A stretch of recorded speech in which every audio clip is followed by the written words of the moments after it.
Hey guys, now in Valheim and Hearth and Home we can now ride lox, so now there's a good reason to build a breeder. Today I'm going to show you how to make a nice lox breeder. First, what I like to do is build out a nice ditch corner area so you know where the land is going to be, so all your builds are going to be nicely lined up with the natural terrain when you're digging and such. So when you come in here and you can see this terrain dig like that, you can see the walls are moving, getting flatter. That's what you like to see, nice and smooth lines. So dig out a corner like this. That's the first thing you want to do. And then after that, you start placing your floors.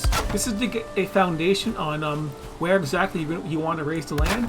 And you're going to want to do this, continue to do this and make 8 blocks long. Over here I have this already done. So this is what you want it to look like when you're done digging it out. When you're done digging out your basic trench, you're going to have to dig out more for this, so you're going to have to dig all the way down to the bottom and then dig out a few things. Because this is going to take a while. It's going to take a lot of digging, and I'm going to skip that part because that's not really that important until you're done. But this is what you want right here. You're going to want this to be 4 by 4, 8 wide, so you can fit 2 lox in here at the top when you're done.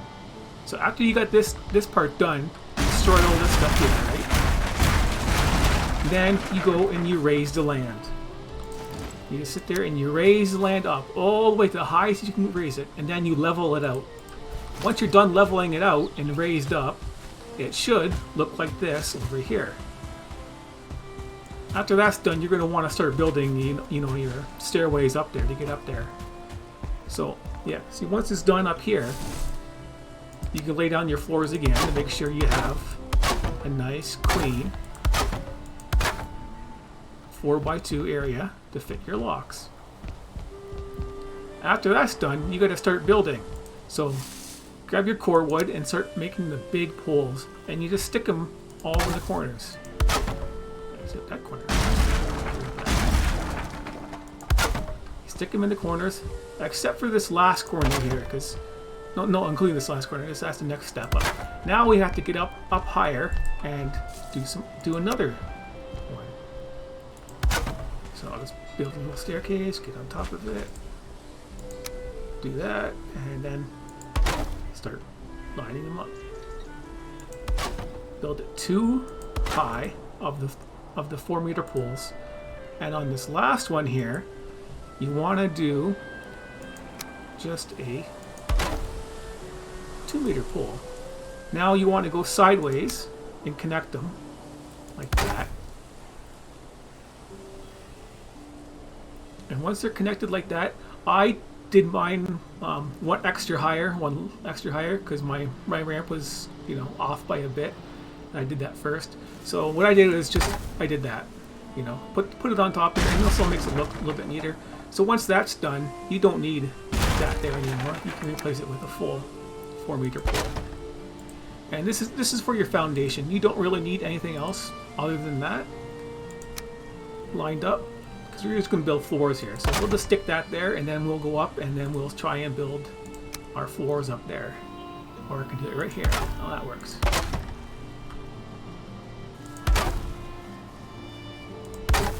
Yeah, I won't be able to do it from down here, or will I?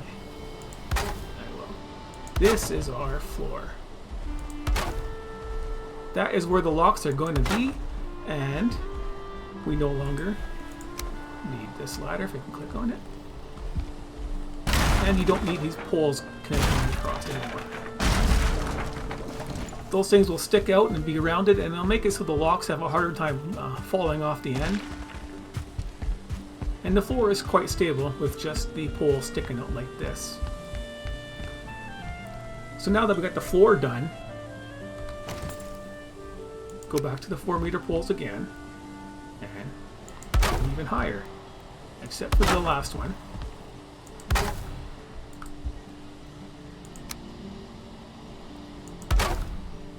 Last one just a 2-meter, and again we have to block the lox off here, so we'll just stick that there.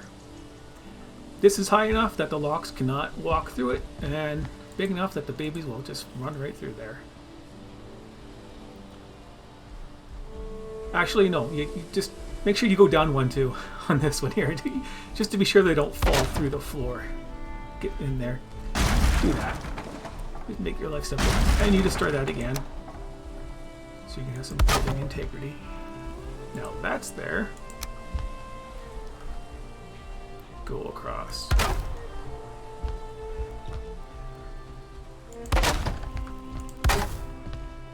We'll leave that open because we got to bring the locks in.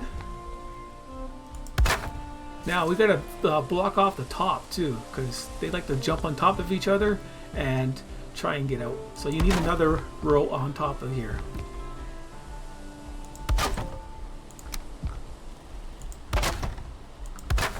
Like so. There. Now they shouldn't be getting out. Now you're basically almost done. You just got to bring the locks up here. Also get a... Oops. Yeah, got one already. Yeah, this guy needs to be fed. No, he's got no stamina.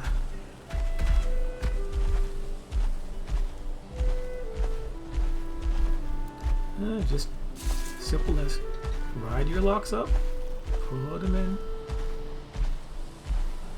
shove them in the corner. Stop them.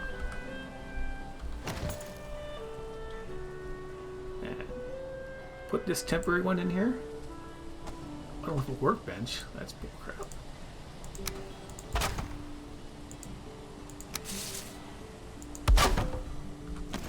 There now. Now he won't go anywhere. So yeah, when you're doing this, for some reason the workbenches don't want to reach up high like this. So what you can do is you stick a workbench here, and that'll fix the problem when you're building up tall like that. God knows why that happens, but it's nice to leave a bench out there in the middle anyways.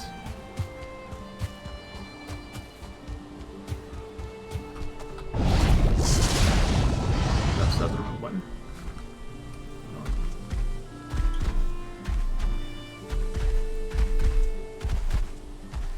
Don't charge up the ramp, you'll break it.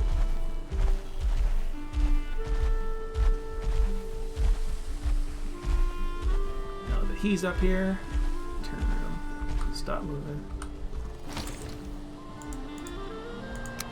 And block him off. Destroy that.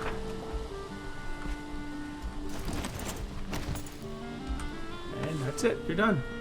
All you gotta do now is feed them. So you come up here and you just, throw your food. I don't have any on me at the moment. Here, have some leather. But yeah, hold block to aim, and then you can throw it and get a better shot. But you want it in the middle here, so you're gonna want to leave some of these staircases here, but you can't leave it on when it's running. You have to, oops, delete these. You gotta destroy those two so they have room to fall. 2 spaces, and now when the babies breed, they'll come up there, and then they'll get pushed off and fall down. So now that you have that part built, you have to finish digging out, and you got to dig all the way down to the bottom, and then you got to dig out as big as you want your pit to be, and it's got to be at least 2 or 3 wide, 2 or 3 sections wide. You know what I mean? Like that's 1 section, 2 section, 3. At least this much wide all the way around in a circle. You could get away with 2, so but you know what I mean. You gotta build a big trench catch all the babies. Now once you start feeding them, they'll start breeding. The babies will pop out, and then they'll keep popping out. And pretty soon you'll have like 40 locks sitting down here, legging up your system, and then you'll have a nice big raiding party to have some fun with. So, hope you liked that video on how to make a lox breeder. Thanks for watching.